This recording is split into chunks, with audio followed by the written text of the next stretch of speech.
인식론적인 촉발이 이루어질 수 있을지 이런 것들을 좀 같이 고민한다는 차원에서 제목을 좀 거창하게 잡아봤는데요. 저도 책에서는 사실은 이 공감장이라는 개념을 염두에 두면서 제 책에서 과연 이와 좀 공명할 수 있는 내용이 뭐가 있을까 이런 고민을 하다가 조금은 책 전반을 이렇게 아우르는 내용보다는 책에서의 내용과 많은 부분 겹치기도 합니다. 그렇지만은 제가 최근에 조금 관심을 갖고 있었던 공통감각이라는 개념, 센서스 커뮤니스라는 커먼 센스라고도 뭐 영어로는 번역이 되고 있죠. 그 공통감각의 문제를 제기하면서 공감장과의 좀 합일점을 좀 찾아보는 지금 현재 필요한 공통감각의 위기가 무엇인지, 그리고 우리에게 실제적으로 그런 위기 속에서 배양해야 될 공통감각의 필수 요건들이 과연 무엇이 있는지 저는 이제 오늘 3가지 정도로 정리를 좀 해보려고 그러고요. 위기 상황을 진단하면서 3가지 중요한 새로운 공통감각의 필수적인 것들을 좀 제기해 보고자 하고, 그것을 만드는 조직론, 조직의 방법론, 뭐 조직화론이라고 볼 수가 있겠죠. 그걸 이제 피지털 커먼즈 운동으로 한번 요약해 보려고 합니다. 제가 하는 얘기가 조금 이해가 안 되실 수도 있는데 일단 좀 얘기를 들어보면 저 사람이 무슨 얘기를 좀 하고 싶어 하는지 조금은 감이 좀 잡히시지 않을까라는 생각을 합니다. 그래서 전반부는 제가 좀 강연을 통해서 좀 말씀을 드리고, 후반부는 선생님들이 궁금한 것들 좀 얘기 들으면서 제가 답변을 드리는 식으로 진행을 해볼까 합니다. 항상 하는 얘기들일 수도 있는데 어쨌거나 저희가 최근 동시대 자본주의 이 현실 속에서 살면서 많은 지금 변화들을 겪고 있는데 크게 요약하면 한 3가지 정도로 요약하지 않을까 싶습니다. 이제 첫 번째가 인류세 기후위기, 여러분들이 잘 알고 계시는 인류세라는 말은 불과 몇 년 전만 해도 이 개념이 뭔지가 잘 모르는 분들이 많았는데 최근에는 많이 알게 된 개념이고, 일본에서는 인신세라고 보통 얘기하죠. 인간이 만들어낸 새로운 시대라고 얘기하고, 아시는 것처럼 이제 지질학적 혁명은 지금의 국면이 이제 홀로세라는 국면인데, 인간이 지구상에 남긴 이 생태 발자국, 환경 오염이 워낙 지나치게 많고, 지질학적으로도 이 시기를 아마 지나고 나면 후대 세대들이 이 시기를 인류세라고 칭할 정도로 인간의 문명이 지질학적으로도 누적된 그런 시대, 그게 인류세가 아니냐라는 것이고, 이 개념은 예전에 오래전에도 있었습니다. 근데 이제 작년인가요? 크리첸이라는 사람이 있는데 그분이 대기과학자라고 보통 얘기하죠. 노벨상도 받았던 분으로 알고 있는데, 그분이 이제 공식 행사에서 인류세 국면이다라는 것을 선언하면서 굉장히 유행이 됐고, 그 이후에 이제 대중적 잡지들에서 뭐 타임즈라든지 이런 데서 이제 인류세 개념들을 쓰면서 전 세계적으로 유행하게 된 그런 개념이기도 합니다. 그래서 인류세의 한 국면으로서 우리가 이제 기후 위기를 얘기하고 있는 것이고요.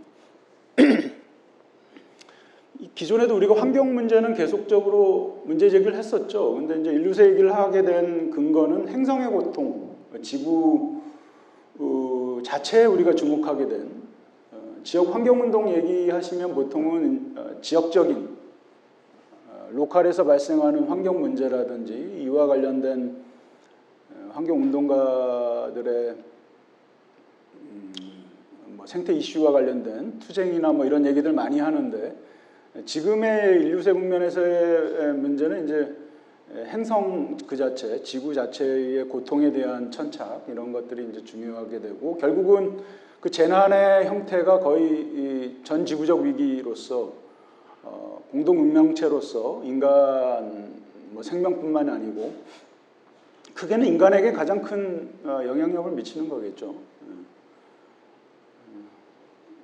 뭐 혹자는 냉소적으로 인간만 사라지면 지구의 인류세 위기는 뭐 존재하지 않을 것이다라는 얘기도 하는데요.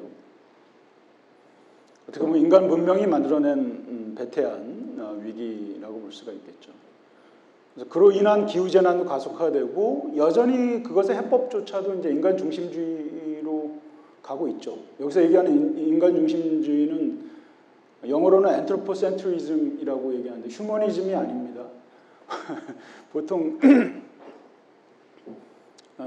뭐 인본주의적, 인문학적 사고와 인간 중심주의를 등치시키는 경향도 있는데 그건 전혀 제가 보기엔 오류인 것 같고 오히려 인문학적 사유는 이와 같은 인류세 위기에 대한 보다 깊은 성찰을 통해서 인간 중심주의에 대한 비판을 행하는 일이 이제 인문학의 태도라고 볼 수가 있겠죠. 여기서 얘기하는 인간 중심주의는 데카르트적인 사유죠.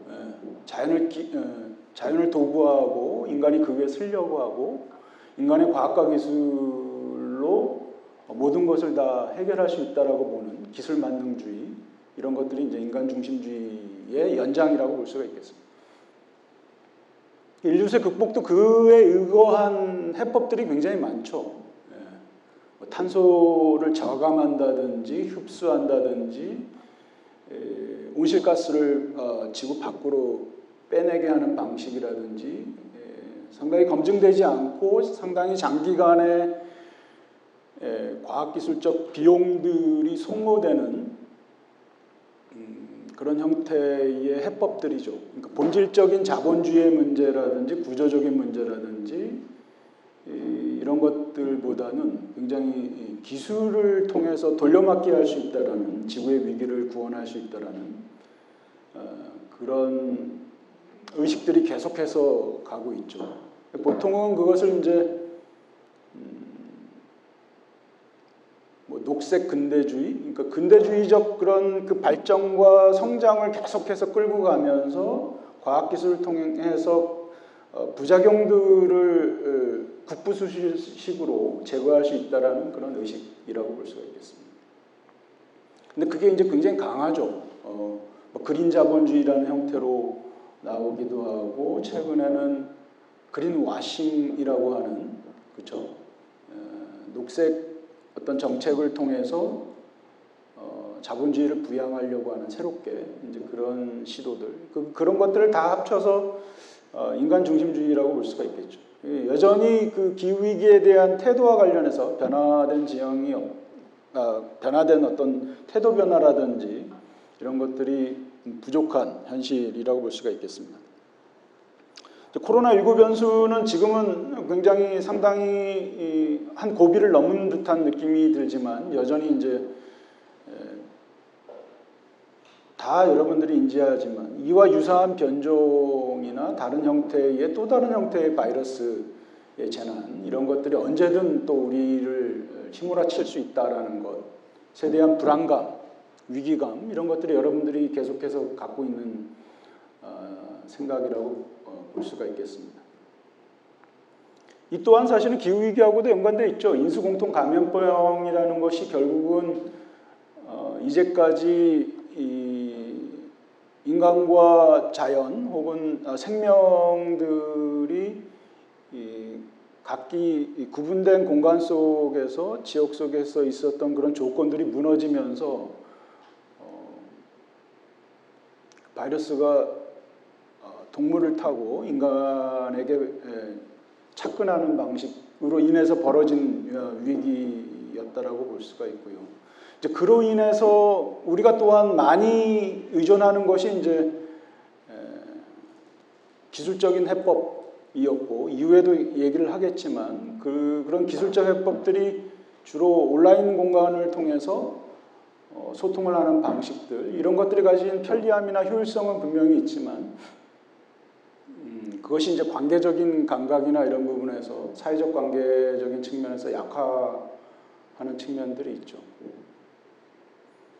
그래서 공통감각의 위기 상황들이 발생한다라고 볼 수가 있겠습니다. 이건 단순히 이제 기술적인 온라인 매개형 소통의 과잉 뿐만이 아니고 다양한 형태의 우리가 뭐 마스크를 그때 물리적 거리두기라고 기억하시겠지만 그것이 이제 내용적으로는 물리적 거리두기였지만 실제적으로는 사회적 거리두기의 형태로 이루어졌잖아요.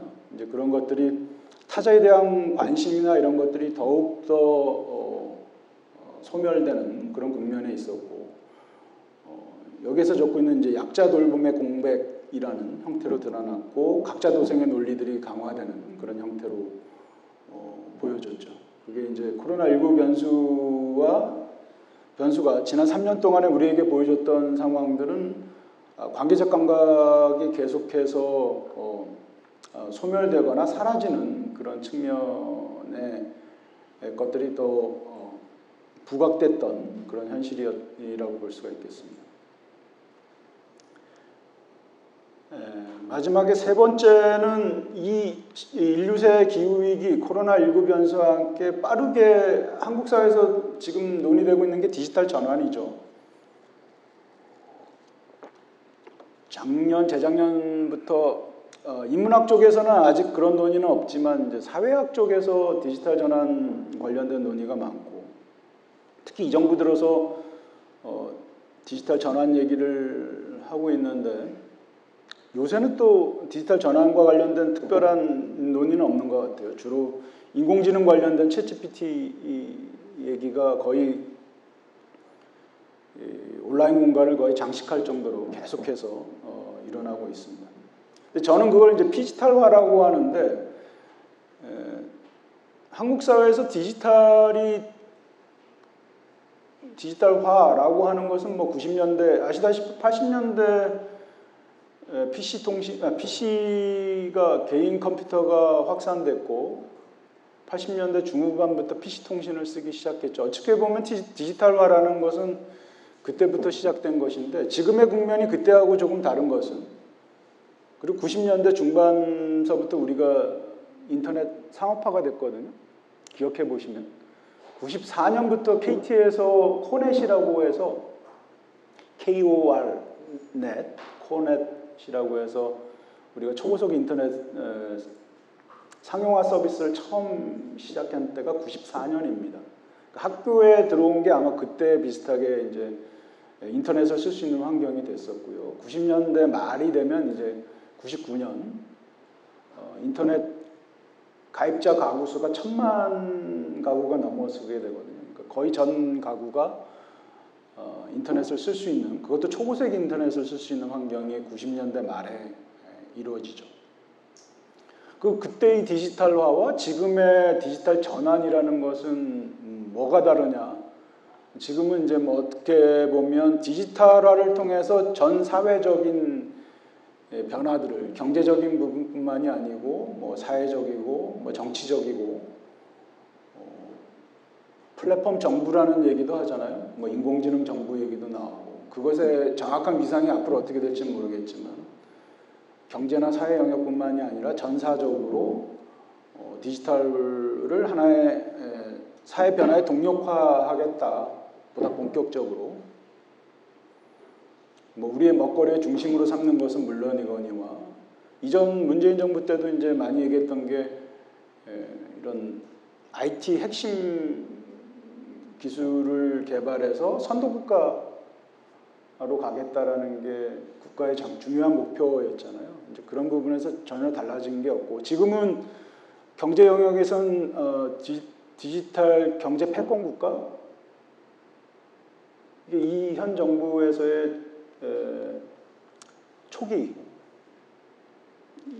지금은 뭐 어떤지 모르겠습니다. 초기 정권 인수하고 나서 나왔던 슬로건이었어요. 그리고 플랫폼 정부 뭐 이런 국가는 플랫폼 정부로 가고 정부는 그리고 경제 영역은 아까 말씀드렸던 플랫폼 뭐 경제 패권 뭐 이런 형태로 가서 그 또한 문재인 정부 때와 이전 정부와 마찬가지로 유사한 형태로 IT에 기반한 선도국가론, 패권국가론으로 가겠다라는 형태죠. 이제 그게 어떻게 보면 지금의 디지털화의 조금 변화된 질적 측면이라고 볼 수가 있고요. 저는 사실은 그런 성장이나 발전의 욕망, 기술을 욕망화하거나 수단화하는 방식도 있지만 내면적으로 보면 이제 피지털이라는 개념을 좀 보고 싶었던 거죠. 90년대에도 사이버 스페이스라는 말이 있었고 디지털 공간이 있었고 인터넷을 통해서 우리가 가상 공간을 상상했었죠. 그때 당시는 이제 물리적 공간에서 디지털 공간으로 옮아가는 그런 개념이었지만 제가 얘기하는 피지털이라는 것은 역전된 상황을 얘기하고 있습니다. 물리적 공간에서 디지털 공간으로 옮겨가거나 디지털 공간에서 어떤 새로운 상행위나 예를 들면 90년대 초반에 클린턴과 고어가 처음으로 인터넷이 상업화된 공간으로서의 성공 가능성을 보고 러닝메이트로 대선에서 얘기했던 게 이제 정보 초고속도로였거든요. 정보 초고속도로는 그것의 핵심 개념은 온라인 공간에다 톨게이트를 만들어서 장사할 수 있는 공간으로 만들 수 있는 거를 우리가 한번 미국을 중심으로 해서 한번 시도해 보겠다. 그게 지금의 이 닷컴 경제고 지금의 메타버스 공간이 됐던 이 인터넷 공간의 지금의 현재 상태인 것이죠. 근데 그런 과거의 물리적인 경제 영역을 온라인으로 옮기는 것의 프로젝트가 지금은 조금 그런 흐름 자체가 달라지고 있다. 그러니까 중심이 예전에는 물리적 공간에서 디지털 공간으로 옮겨졌다면 지금은 디지털의 논리 자체, 그 자체의 생성 논리 자체가 현실적인 물질에 영향을 미치는 그런 국면이 된 거죠. 그것의 대표적인 것이 이제 메타버스도 그 중에 하나일 것 같습니다. 그러니까 예를 들면 게임에서는 우리가 게임 공간에 들어가서 여러분들이 플레잉을 하고 끝내면 거기까지 세이브가 돼서 다음 단계로 또 다시 들어가서 또 해야 되잖아요. 그리고 게임 공간 안에서의 본인의 수행 능력 혹은 획득치 혹은 획득된 사물들은 그 안에서 그냥 존재하는 거죠. 그 안에서 거래되고. 근데 메타버스가 다른 점은 뭐죠? 온라인에서 한 행위가 현실에까지 이렇게 피드백이 돼서 연결이 된다라는 거죠. 우리가 그 코로나 국면에서 많이 했던 게 직장인들 메타버스로 출근하고 출근 도장 찍고 거기서 게임 개발하고 실제 그런 게임 공간에 본인이 출근해서 그 안에서 게임 만들고 거기에서 게임을 팔고 그 안에서 유통되는 가상화폐로 그것을 사고 거래하고 이런 상황들이 발생했거든요. 이게 이제 어떻게 보면 디지털 공간에서의 활동 자체가 현실에 연결이 되는 방식들이죠. 거꾸로 된 역전된 상황이죠. 그리고 제가 많이 얘기하는 건데 왜 우리가 여러분들 앱들에서 하는 행위들 있잖아요. 별점이 여러분들의 손끝에서의 별점이지만 사실은 현실의 그 가게의 혹은 노동자의 플랫폼 배달하는 노동자의 수행성이라든지 그 가게의 부동산 가치라든지 현물 가치에 영향을 미치죠. 여러분들의 손끝의 별점의 평가가 그 합해진 알고리즘 값이 그 가게의 프리미엄의 당락을 오르내리게 하죠. 그리고 인스타로 여러분들이 젊은 사람들이 인증샷을 찍잖아요. 누구든 인증샷을 찍죠. 어디 카페에 가서 찍기도 하고. 그것이 젠트리피케이션하고 영향을 미치고 그것 또한 그 지역의 부동산 가격과 연계가 되는 거죠. 그러니까 이전에 없었던 현상들이죠. 그러니까 온라인 공간에서 여러분들의 활동 자체가 현실의 사물에 영향을 미치는 방식이죠. 한병철은 그래서 사물의 소멸을 얘기하죠. 조금 다른 사물의 소멸은 철학적이고 조금 다른 맥락이긴 하지만 그것도 일종의 사물의 재배치자 소멸이라고 볼 수가 있죠. 이제까지 사물은 물리적 공간에서의 사물은 우리와의 인간과의 관계성 속에서 물리적 접촉이나 감촉을 통해서 대접받거나 서로 대화를 했다면 이런 디지털에 매개된 방식을 통해서 사물들이 재배치되고 그거에 의해서 평가되는 방식, 일종의 새로운 형태의 로지스틱스죠. 그래서 사물이 그 자체로 평가받기보다 그 비물질의 논리에 의해서 가격이 매겨지고 등락이 오르내리는 그런 형태. 한병철은 사물의 재배치는 얘기를 하지 않죠. 오히려 사물에 주목하지 않는, 오히려 정보나 데이터에 열광하는 동시대인들에 대한 문제점, 오히려 사물을 통해서 타자를 이해하려고 하는, 여기서 오늘 선생님들이 주로 천착하시는 이제 공감장과 관련해서 보면 공감장이 약하라고 볼 수가 있겠죠. 사물에 대한 관심도가 떨어지고 오히려 정보나 데이터, 스마트 스크린 안에 갇혀버리는, 그걸 이제 엄기호 선생 같은 경우는 단속사회라고 얘기하잖아요. 끊임없이 회귀하는, 스마트폰 안을 회귀하는, 밖으로 나가서 타자에게로 접속하고 연결지어야 되는데 계속해서 스마트폰 안에서 클릭으로, 클릭티비즘의 형태로 주는 거죠. 가는 거죠. 뭐 상대에 대한 공감이나 감흥이나 이런 것들을 좋아요나 크라우드 펀딩이나 뭐 몇만 원 기부하는 것으로서 털어버리는 마음적으로, 심적으로 그런 방식의 이제 디지털적인 행위로 대체하는 방식들, 이런 것들이 어떻게 보면 사물의 소멸, 한병철 선생이 얘기하는 사물의 소멸이겠죠. 근데 사물의 소멸만 봐서는 안 되고 그것을 개탄하거나 통탄해야 해서만은 안 되고, 사물이 소멸되면서 이게 누구에 의해서 사물이 소멸되는지, 사물이 어떻게 재배치되는지에 대한 부분을 우리가 봐야 된다는 거죠. 왜 소멸되는가?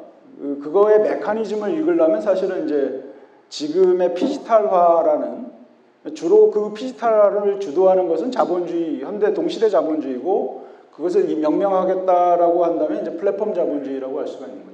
여러분들이 쓰는 앱이 이제 플랫폼인데, 그 플랫폼을 매개로 해서 사물들이 새롭게 재배치되고, 한병철 선생의 얘기로 치면 이제 사물이 소멸에까지 이르는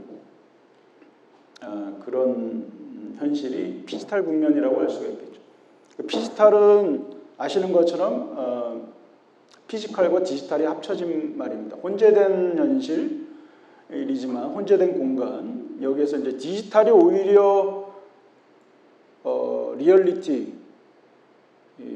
피지컬을 압도하면서 피지컬, 물질적인 것을 규정하는, 오히려 위로 올라타서 사물을 조종하는 힘으로 지금 서 있는 형태, 그게 이제 피지털이라고 볼 수가 있겠습니다. 근데 사실은 피지털이 좋은 장점도 있어요. 좋은 흐름들도 있습니다. 시민들이 그런 디지털의 장점을 이용해서 현실 공간 속에서 그 장점을 활용하려고 하는 흐름들도 분명히 아주 작지만 있습니다. 근데 이제 제가 여기서 말씀드리는 지금의 문제 지점은 기술 인클로저를 주도하는 그런 뭐 종액이라고 얘기하죠. 인클로저는.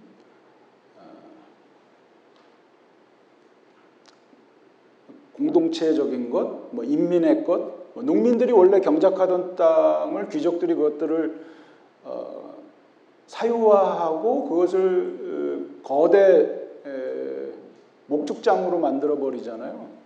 그게 이제 첫 번째 인클로저고, 기술을 매개해서 인민들이 가지고 있는 자유의지나 관계적인 그런 소통의 장들을 그들의 특정 논리, 사유화된 논리에 의해서 가두리치게 하는 것, 이게 새로운 종액, 새로운 인클로저라고 볼 수가 있겠죠. 근데 플랫폼은 사실은 그 피지털의 좋은 장점들이 분명히 있는데, 디지털이 가진 장점을 물리적 공간으로 확산시키는 힘들이 있어요. 뭐 제가 제일 많이 드는 예가 그 포스트잇 정서. 예전에 저와 비슷한 연배나 그 이상의 지금 여기 계신 선생님들은 아시겠지만 대자보 문화가 일상이었고 대학에서도 사회사적 사건이 있을 때 포스트잇을 붙이는 행위는 2000년대 이후에 나온 사회적인 의사표현이나 공감의 방식인 거죠. 잘 따져보시면 트위터 문화가 한국에서 굉장히 정치적인 역할들을 했던 2010년대죠. 왜냐하면 2009년, 8년, 9년 요때 트위터가 굉장히 인터넷으로 우리가 열심히 했었고 아이폰이 2009년 11월일 겁니다. 한국에 처음 수입된 게. 그러고 나서 이제 급속하게 아이폰이 확산됐고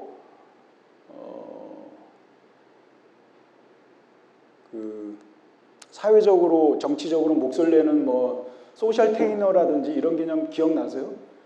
연예인들이 트위터를 통해서 자기 목소리를 냈던 그런 현실들 기억하실 겁니다. MB 초창기 정권 때. 그래서 그 시절과 맞물리면서 나왔던 것이 이 포스트잇이었거든요. 그러니까 포스트잇은 사실은 트위터는 지금은 그렇지 않습니다. 예전에는 140자에 딱 갇혀 있었고 그 140자 한도 내에서 글쓰기를 하는 방식이었죠. SNS 서비스 중에서요. 누구든 어떤 목소리를 낼 수가 있고 그것에 바이러스 효과가 있어서 엄청나게 파장이 큰 경우 뭐 끊임없이 뻗어져 나가는 재생산되면서 그것이 이제 일종의 공감의 표시로서 온라인 공간에서 확대됐었는데 그런 것들이 익숙하게 우리 몸에 있다 보니 포스트잇이라는 게 사회적인 어떤 공감의 사회적 사건과 관련해서 뭐 희망버스 관련해서 그 부산의 그 김진숙 노동자가 왜 타워크레인에 올라갔을 때 그때 공감의 표현 방식으로서도 굉장히 화제가 됐었고 뭐 강남역 묻지마 여성 살해 사건에서도 마찬가지였고 구의역 청년 노동자가 가셨을 때도 마찬가지고 최근에 이태원 참사에 이르기까지 다양한 형태로 포스트잇이 쓰이고 있는데 그것이 저는 이제 일종의 디지털의 그런 트위터의 공감의 방식들이 물리적 공간에 이렇게 흘러내린 디지털 문화의 새로운 하나의 방식이라고 저는 보고 싶고 공감적 표현의 하나의 피지털적 효과라고 볼 수가 있겠죠.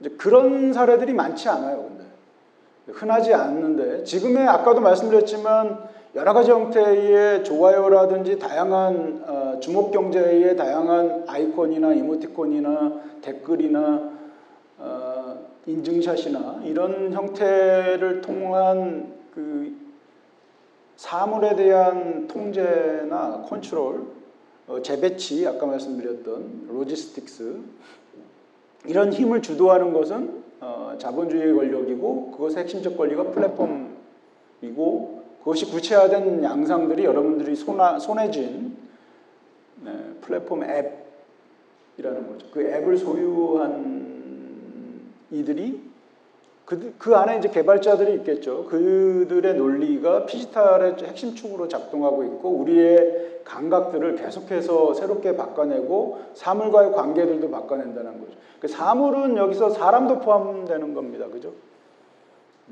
알고리즘에 의해서 사람을 A에서 B까지 이동시키는 힘은 기존의 뭐 중간 보스가 혹은 작업장에서 그 위에 상위에 랭크된 사람의 명령을 대신하는 그런 기술적인 장치들이잖아요. 그리고 그것들을 거부할 수 있는 능력도 없고 정하기도 굉장히 어려운 그런 지점들이 있죠. 예전에 뭐 공장장이 자기에게 어떤 일을 시킨다 그러면 그에 대해서 상의를 하거나 문제 제기를 할 수 있거나 이런 상황들이 발생하지만 지금의 알고리즘 질서에서는 그런 것들이 불가능한 국면이 되는 거죠. 마치 플랫폼 배달 노동자는 아바타와 같은 메타버스의 아바타와 유사한 형태가 되는 거죠. 알고리즘이 내려준 본인이 특정의 배달 올더가 떨어진 걸 억셉트하는 동시에 거기에 의해서 몸이 이끌려질 수밖에 없는 A에서 B까지 그런 현실이 이제 새로운 형태의 디지털 국면이라고 볼 수가 있겠습니다.